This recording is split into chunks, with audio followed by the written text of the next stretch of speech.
This is Chapter 1, Part 2 of Goone Bird Greene by Lois Lowry. Miss Pigeon sighed. Class, there are many different kinds of stories. There are stories about imaginary creatures like Dumbo, Trisha called out. Please raise your hand if you need to speak, students, Miss Pigeon said. But yes, Trisha, you are correct. Dumbo is an imaginary character. There are also stories about real people from history like Christopher Columbus, and she stopped. Barry Tunkerman was waving his hand. Yes, Barry, do you have something very important to say? Barry Tuckerman stood up.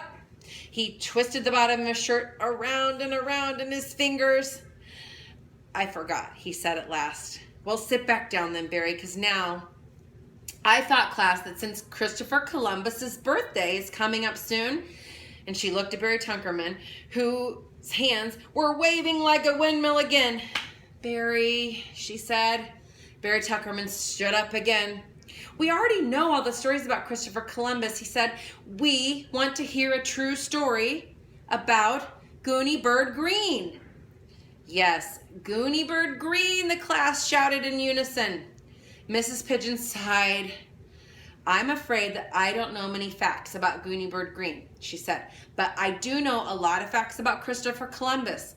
Christopher Columbus was born in... We want Goone Bird Greene, the class shouted. Goone Bird Greene, Mrs. Pigeon said finally. Goone Bird, how do you feel about this? Goone Bird Greene stood up beside her desk in the very middle of the classroom.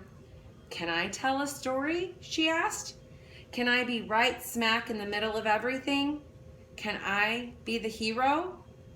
Well, since you would be the main character, Miss Pigeon said, I guess I would put you in the middle of everything, and I guess I would make you the hero. Good, Goone Bird Greene said.